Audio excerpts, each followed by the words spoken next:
Hey ladies, welcome to Truth Be Told, episode number 8. I am so excited to have everyone here with me. Today we're going to be speaking about how to utilize professionals supporting those with mental health. And we have two wonderful women that are joining us, and I'm so glad to introduce to you. We have Judy DeBorg and we have Cheyenne James with us today. Hi, ladies. Hello. Hello. Great. So tonight we are excited because we're talking about something that is very important that has been impacting our community, especially now. It's not something new to us, but it is very impactful during the time of the pandemic. It's also with Black Lives Matters. It's a lot of things that are happening, and we just wanted to bring some light of how people can find support for those who are struggling with mental health. So today I'm going to just ask these wonderful ladies to introduce themselves. So Judy, you go ahead first and tell us a little bit about you and what it is that you do in this area of profession. Thank you, Michelle. So, hello to everyone. My name is Judy DeBorg. I am the director and certified instructor for SSP Training and Development Center. And so we offer intervention training workshops that are specifically geared for professionals in the social service sector. We do have training that is also for other professionals. I also work with youth through Children's Services in a Section 23 program, and I also teach the CSW Community Service Worker program. So that's what I do. Excellent. That sounds like a whole lot. That's a whole lot. That's great. You're busy. Yeah, I can imagine. All right, and Cheyenne, tell us a bit about what it is that you do as well. So, I am in the process of becoming a registered behavioral therapist. So I work with kids who have mainly autism, but I can work with a number of kids who have behaviors, and just learning how to, what I do is ABA therapy. So it's applied behavioral analysis, and I use that to kind of help control or manage behaviors. On top of that, I have my own Instagram page called The Core Mental Health, where I really just advertise or really just promote self-care and the importance of self-care and taking care of your mental health. And that's what I do on the side as something just that I enjoy because it's so important. Yeah. So thank you both for that. And it's great information for our listeners or our viewers to hear exactly what your experiences are or your knowledge. And again, the importance. Last week we did our baking segment on self-care, which really was talking about making sure we have workplace balance and, making sure that we take care of ourselves. In order for us to be effective for those around us, our loved ones, our families, our friends, or even on the job, we need to make sure that we take care of ourselves. So that led us to this topic, making sure that you're helping those that need the help, especially within our homes or just in our community.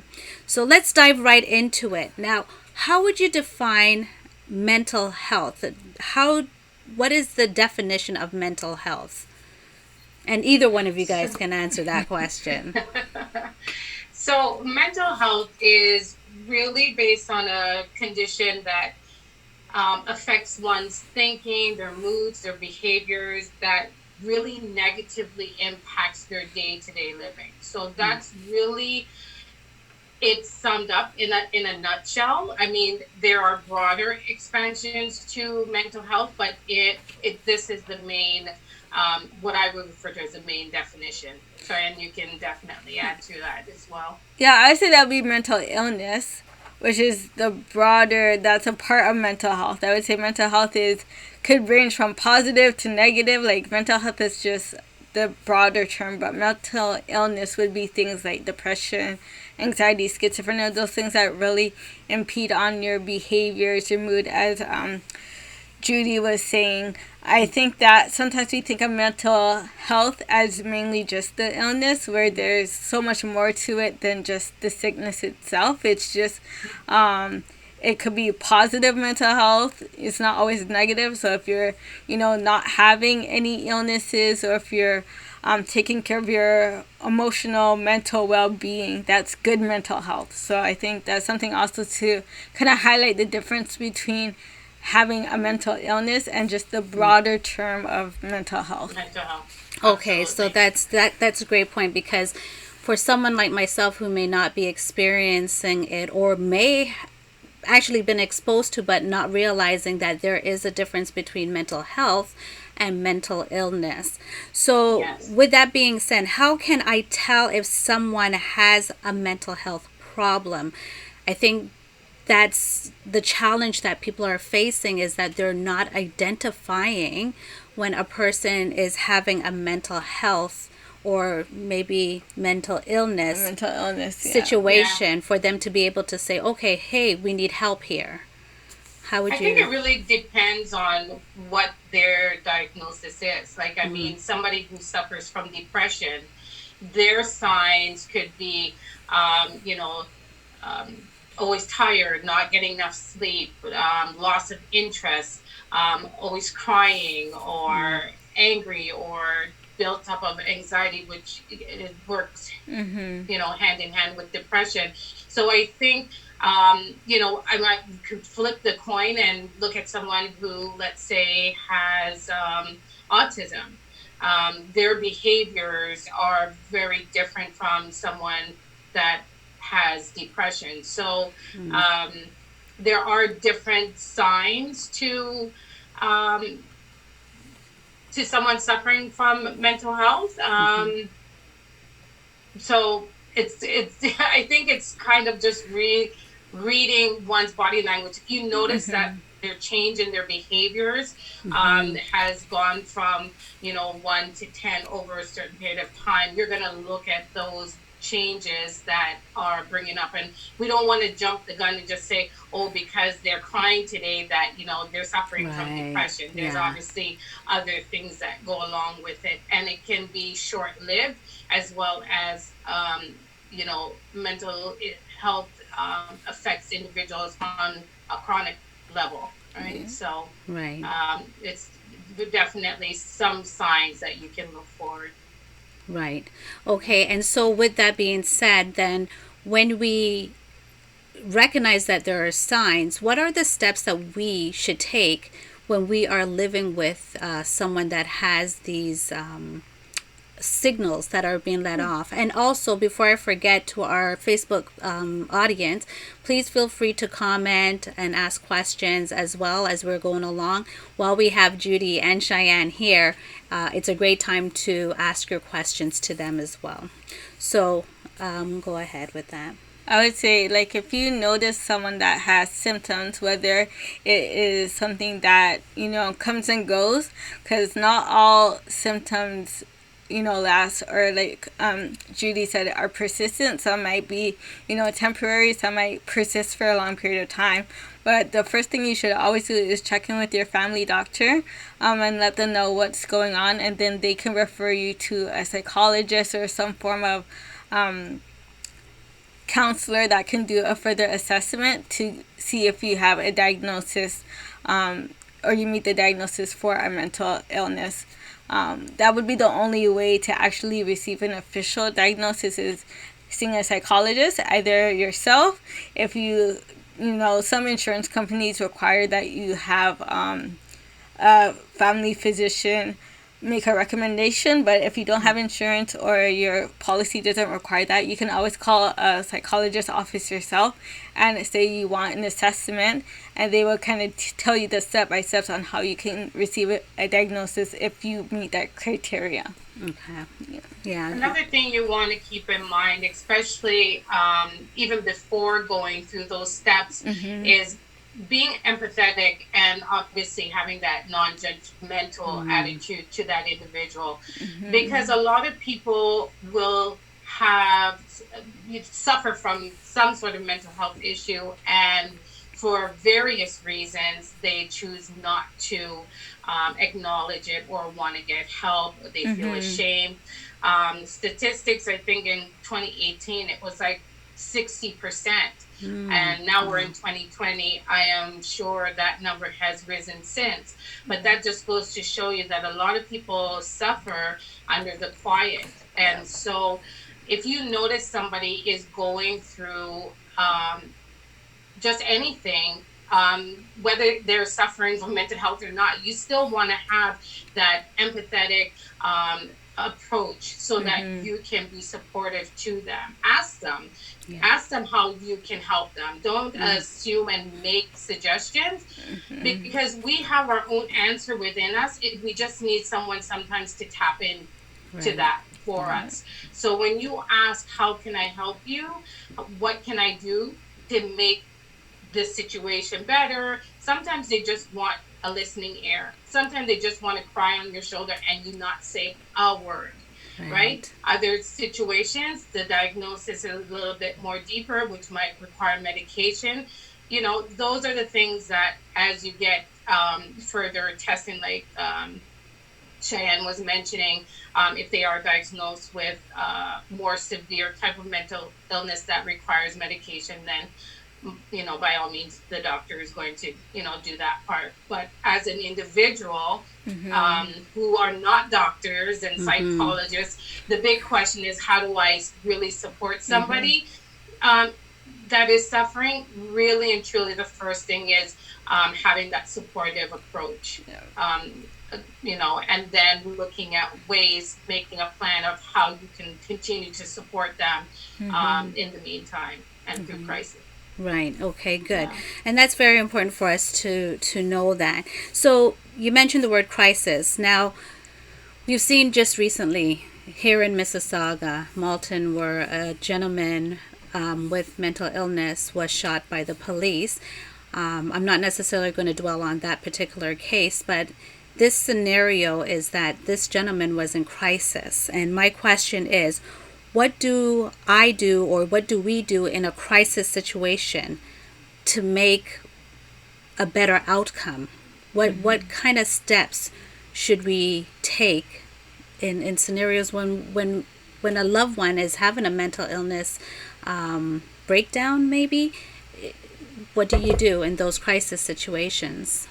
Well, definitely when you know that you have a family member or friend that has an illness, let's use schizophrenia for an example, at any time they can go into crisis, and at what level we don't know. So there should always have a plan. I always suggest to families, have a plan, because this is something that you are living with just as much as the person who suffers from it.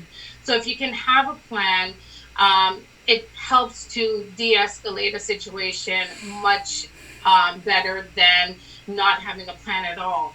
And when I use the word plan, it's not just picking up the phone and calling 911, because unfortunately at this stage, they're still trying to put a plan into place of how do we support individuals that are in crisis, because our officers are not trained in that area. So we can't, put the fingers on them. They need to be trained. So really and truly, it's about what support do you have out in the community? Who can you connect with when your loved one is going into crisis?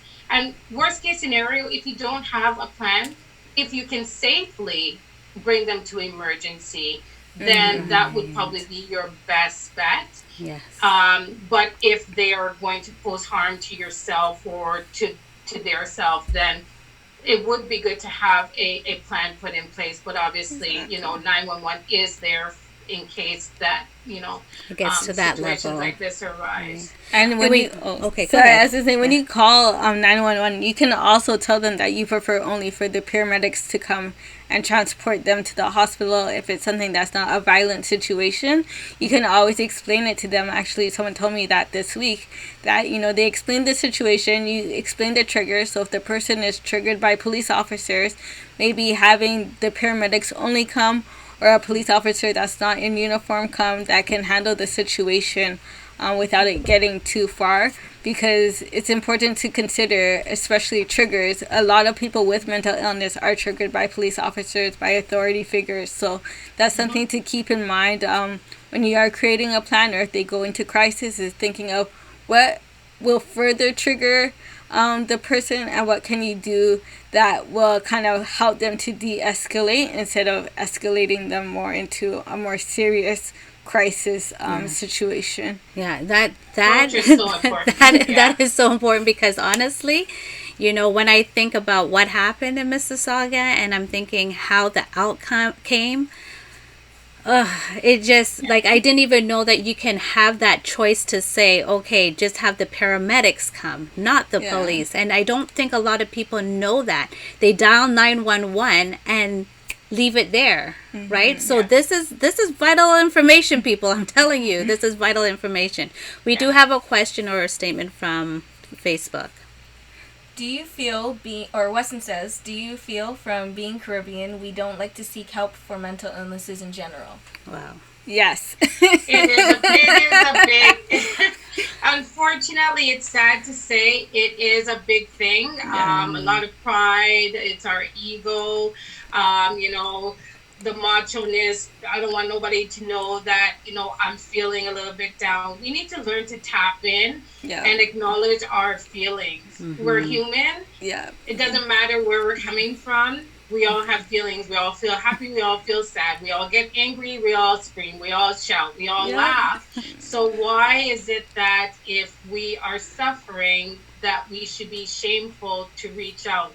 It's better that you get the help, that you can live the best life and the most fulfillment of life. And if you are diagnosed with an illness, that's not something to label you with. You live the best life with who you are and in the moment. Because even if someone is not diagnosed, there's people every day suffering from low self-esteem, depression. We have our high days, our low days, but that does that define who we are as individuals? No. So it's unfortunate, and hopefully we learn that we all are entitled to get help if we need it, so that we can live a healthier life, because that's what it really boils down to. It's just like if you were to go to the doctor. This is always my favorite analogy. If your head is hurting you, or if your heart, your chest is hurting, you go to the doctor, you get help for your physical health.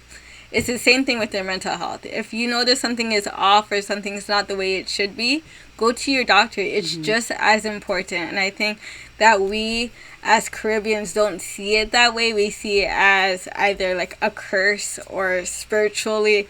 There are spiritual components. I'm not going to say that there aren't. But we see it so one-sided and such in a negative way that we forget that there's things that can be used to help manage and cope and live with mental illness. So I think that's just another thing that culturally we have to really learn to understand what it is before we just make assumptions about it, and learn how to deal with it in a way that's, it's possible to deal with it and not feel insecure, to feel like, you don't have any pride about who you are. There's so many ways that you could go about it that will benefit your life, and no one has to even know about it too. So and I don't want to get in trouble, but we can't spiritualize everything.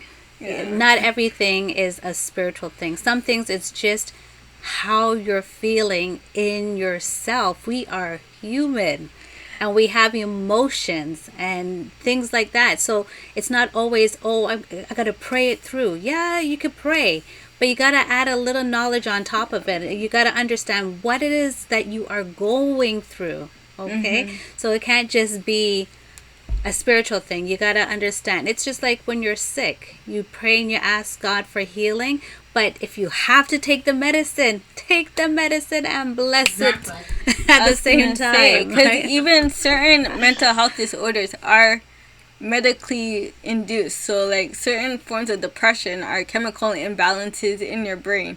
You can't control that. Nothing happened to make you depressed in those situations.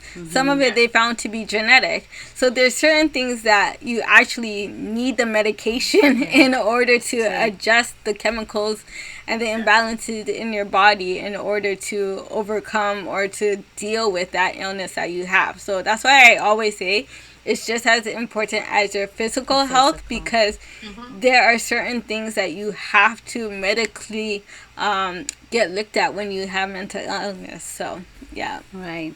Good. The other thing we should also point out, Michelle, is that they're what we refer to as triggers. So sometimes you're in a situation or things around you, whether it's your environment, you know, those things play a great part on our mental health. You know, it's almost like if I sat in a room and it was painted in black and I sat in there day in, day out, day in, day out, no music, no light, it starts to trigger something. Yeah, and that's so true. I don't think I would be sitting in a dark room laughing and giggling, then something's really wrong with me, right? It triggers that emotion inside. So we have to keep in mind that just because you have feelings, sometimes you don't realize what is causing those feelings. So there's a lot of different avenues to really looking at mental health on a whole and how to best help yourself or help someone else, and looking at it on a holistic view as well. Right. So very important. And this is not just an age thing. It's not like it's just young people or teenagers. It's not just senior citizens. This is a wide range of there's no age limit. Am I correct on that? There's no age limit. No, there is no age. Absolutely. I mean, you could have someone that is autistic. You can have someone who, it doesn't matter, 6, 10, 24, 36, 58, Yeah, it has no respecter of age. Right. Or person, just like if you're male, female, boy, girl, your sexuality, it really doesn't matter. Everybody can be affected by it in some way, shape, or form. Right. Okay. So I remember in our conversation before airing today, we talked about sectioned. What does it mean to be sectioned? That term. That's all you. So earlier today, I had mentioned that I work with youth in a Section 23 program. And so that program is designed for youth with high-risk behaviors. It is to not only encourage and to help them be successful to graduate or to get their education, but it's also an emotional support for them, due to the fact that they're coming from different scopes of life. Anything from human trafficking, they could have trauma in their family, theft, criminal charges. So these paths that they have chosen has caused, whether they've chosen it or not, has caused them to be very at risk in the community. And so this program is really tailored for them, to help them, to support them, to help manage their behaviors, help with redirection, giving them skills that they can become independent, strong young men and women. And that is the goal, not just the educational component. It's very important. Yes, we want them to get their credits and graduate, but for the most part, it's being able to look into themselves and have that self-evaluation, and look at where they want to take their life, what direction, what path do they want to take, because obviously a lot of them have trotted some real not so nice paths, so it becomes a big hindrance in their life. It's a very, very good program in the high schools throughout the GTA. Okay. Yeah, so very good, very good. We do have a comment from Facebook. Joseph says that this is a great topic and subject. Sophie says, to the point about depression being from multiple sources, she says chemotherapy does it too. And Weston says, I think the sooner you seek help, the better it is for you, because there are treatments and therapies that are available. I like the point that Judy said. Pride is what's keeping people from seeking help, especially if it's a child that is suffering when they can get help. Right. And I guess it's so Absolutely. important to identify it right away and then do something about it. It's just like any other ailment or sicknesses. If you can address it earlier, your success rate is much more greater.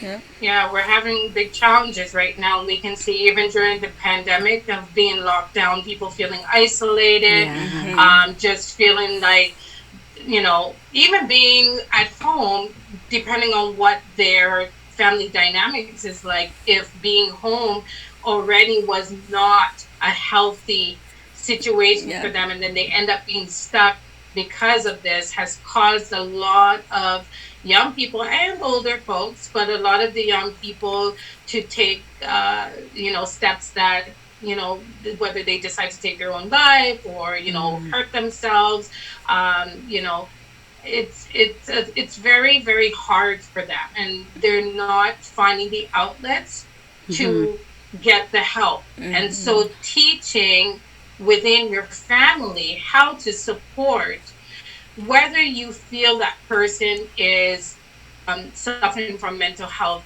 it's very important to find ways to support each other. Right. Have discussions, talk about how you're feeling, and not making that person feel like you're judging them because they say they're feeling, sad Yeah. today, or they feel Exactly. angry today, or they're anxious.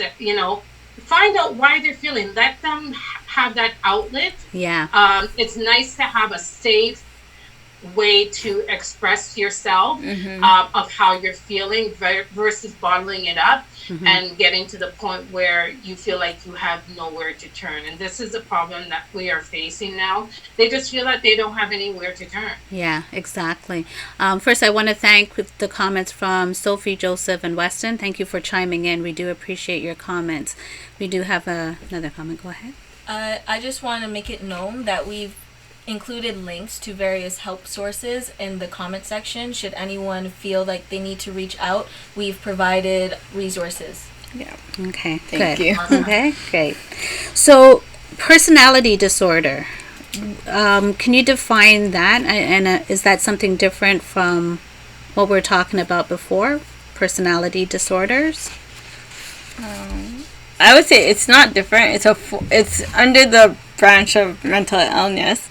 And I don't know if Judy, do you want to explain what it is, and I can. No, you can go ahead. Okay, so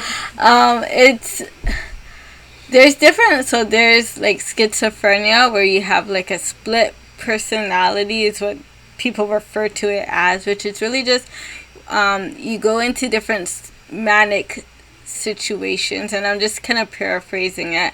And of course, my disclosure, I'm not a psychologist, so I'm not by any means diagnosing anybody.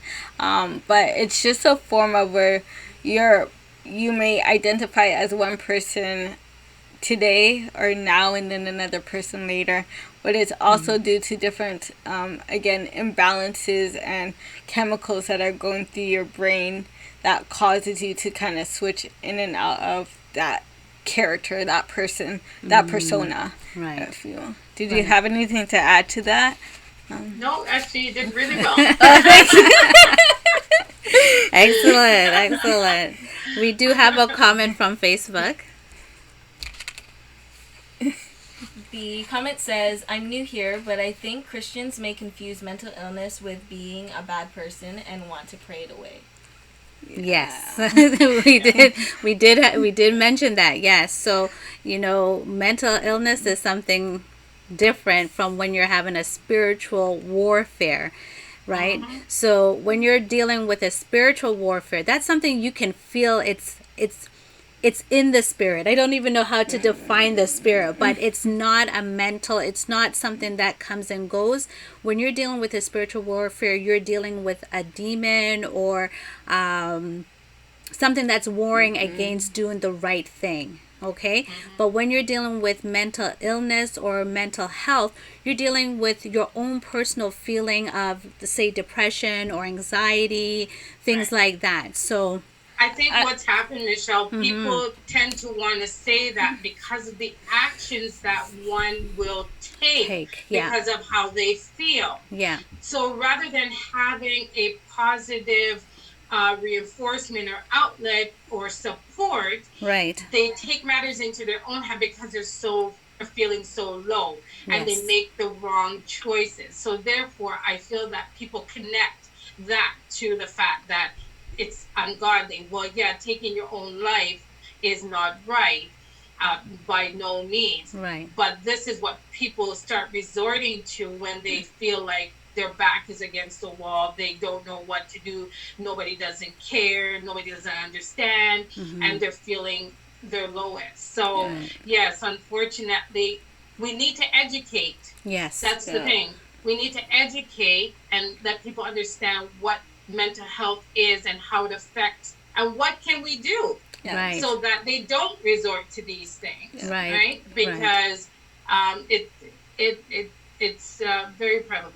Right. And I wouldn't say that there's never a spiritual connection, because sometimes there are spiritual attachments to it. Yeah. I wouldn't say that there's never, but I think it's important to know the root or the cause of how that illness came about, whether it's genetics, whether it's a situation that occurred, whether it's just chemical imbalances. There are different reasons why people experience mental health and mental illness, and I think, sometimes there could be a spiritual aspect to it, but not in every situation. Yeah, and that's why even with our previous episode, when we talk about self-care, we talked about some of the things that caused us to get into a state of mind of depression.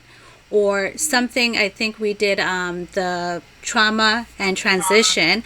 And when we spoke about that, we talked about things that may have affected us when we were a child, or a relationship, an abusive relationship that causes you to react a different way. So again, like you said, Judy and Cheyenne, education, understanding, getting to the root of any situation within a person. So it's very important. So with us, how to utilize professionals for mental health support. Now let's talk about, how do we utilize professionals? What are your recommendations that we should look at if we're in this situation? How do we get that support, and what does that look like? So I would say a few things. First of all, if you are the actual individual who is suffering from any type of mental health ill, you want to be able to first acknowledge within yourself. I'm not saying to shout it on the mountaintop. Acknowledge within yourself that you need some support. And where does that support come from? So whether that is family and friend support, whether that's your family physician type of support, whether it's a group support.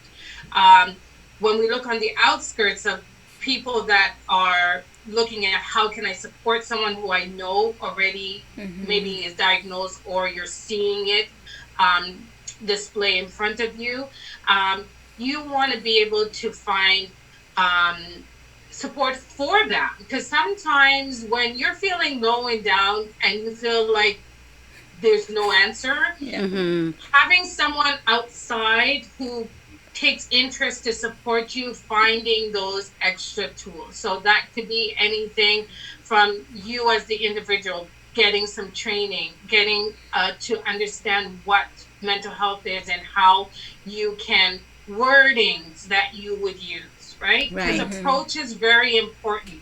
If you approach somebody with even your body language that shows like you don't care, that alone will trigger that person. The words that come out of our mouth, if we don't speak properly and say things very delicately sometimes, that can trigger them off too. These are things that we would need to learn, especially if you are living with somebody that has any type of diagnosis. Getting to know the individual. Just because I might have a sister that is autistic, and let's say you have a brother that's autistic, just because they have the same diagnosis, they're two different individuals. So you need to get to know that person for who they are and get to understand them. So when you approach them for who they are. Because the approach that you might have for my sister will work, but it might not necessarily work for your brother. So very important to really get to know this individual and find out how you can best support them. If they can verbalize what they need, listen, have that empathetic listening, and provide that support. Just don't say it, but put it into action. Right. So there are things that you can do as an individual besides the outside community, because we do have a lot of outside community support. But I think where we're dropping the ball is what happens when they're not at the community support. Right. How do you help them when they're home? So I think you mentioned like having a safety plan, right? Yes. So give me an example of a safety plan, and by no means this means it fits for everybody's scenario, but give me an example of a safety plan. Well, that would look like, so for example, if they are a high risk type of individual, you will want to have numbers. So whether those numbers are numbers besides 911, the doctor, whether they have a psychiatrist or psychologist or whatever team, medical team that they have, you want to have that number on hand. You want to also, like how Cheyenne brought up earlier, there are other ways of reaching out for support in the community. Do a little research, have those handy, Right. so those resources are there. Okay. Also, if you know that something soothes them or gets them to calm down in an escalated moment, have those tools ready. So if music, Calms have down, their yeah. music ready. That's right. If it's a squingy ball or something, have those ready. So those tools, you can pull them out and give it to them, talk with them, stay with them. If they just want you to keep quiet and just sit, the plan is go get the squeezy ball, sit down, and just sit with them while they calm down. Once they have calmed down, and if they choose to want to talk about what has caused that anxiety or that moment, then you have a discussion around it. Right. And if there's ways that you can tweak it for the next time, if it should happen, then you know what to do. Right. Excellent. We go ahead, and I then was we have a going to say it's question. also important to remove triggers. So as much as you're bringing in things that may calm them down, it's also important to remove things in the environment that might be unsafe or hazardous. And that could be like the simplest things. People can make weapons out of anything. So that's one thing I also remember is when they're in crisis, just cleaning your environment and just, again, be mindful of the words that you use, your body language, as Judy was saying. Those are very, very important to take into consideration. Right. Okay, we do have a question from Facebook. Alexia says, with the recent focus on policing and mental illness, what are some of the options other than calling the police that are available to the public when someone is having an episode? So some things you could do is, like we said earlier, is calling the ambulance. They can also help with transporting the individual to the hospital. Or if you can safely transport them to the hospital, that would be probably your number one place to go. Typically because other places require either a referral or some kind of assessment to be taken place, and that would take a longer time versus going to the hospital. Once you go to the hospital in the emergency room, and the intake worker does a quick evaluation and the psychologist sees you, they'll either admit you into the hospital for a stay there where you will get treatment and then be connected with community resources, or if they decide that you don't need to be admitted, you'll be connected right there and then with some community resources that you can connect with, and they will provide help. In addition to that, if you do already have a psychologist or a social worker or a community resource, calling them would be your next thing. But most of the cases, they will still refer you to the emergency room if they are not a crisis intervention center. Yeah. Okay. And one other thing I wanted to add to that, there's always that interim. So one of the things that we train on is crisis intervention. And if you are trained to learn the techniques and to be able to intervene and de-escalate a situation before it gets to a high point, that is also something very good. It's not just for professionals. It's actually a really good thing for anyone to learn, because you never know, you might be in a situation where a crisis situation takes place, or as we said earlier, you could be living with someone who might have high behavior.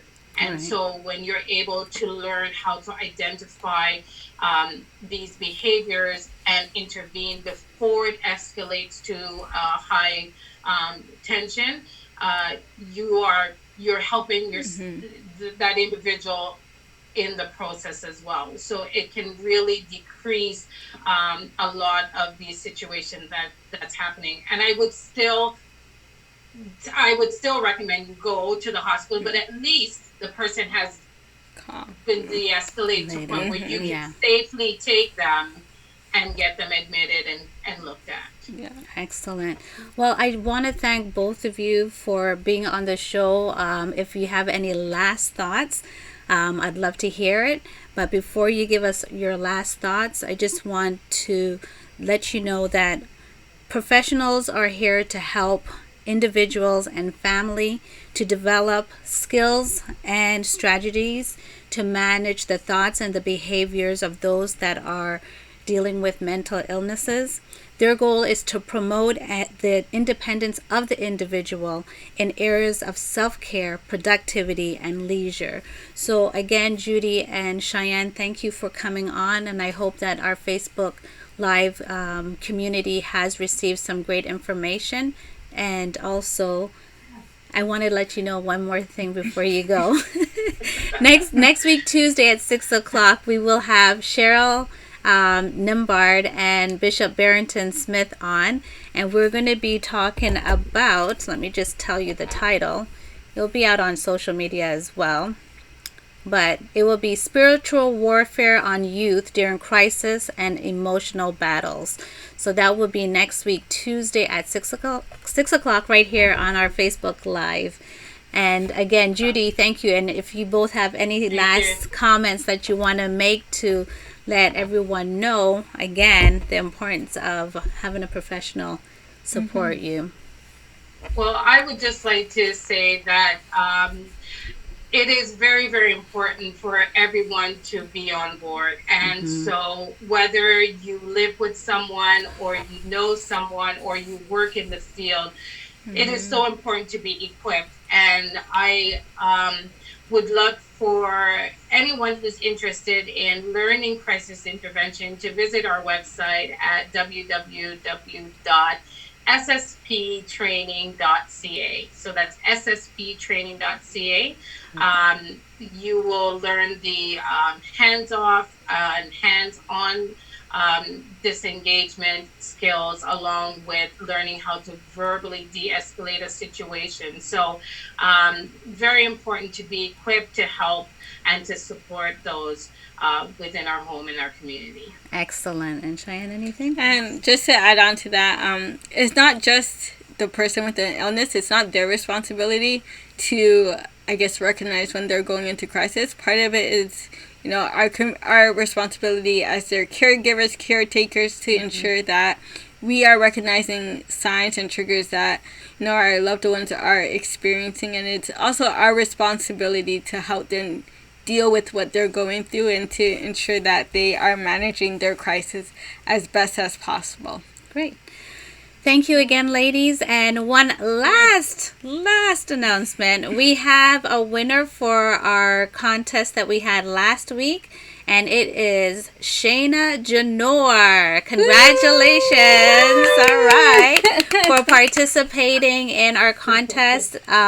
We ask everyone subscribe to our YouTube channel at Michelle Lorraine. Share our links. Follow me on Michelle Lorraine, and on Instagram, same thing, Michelle Lorraine. And you are automatically in the contest that we have going on at different times. So again, Shayna has won a free massage at Savan Massage, and I'm sure she's going to love that. Anyways, have a good night, everyone. Thanks for joining us on Facebook Live. I am Michelle Lorraine. Have a good week. Till next time.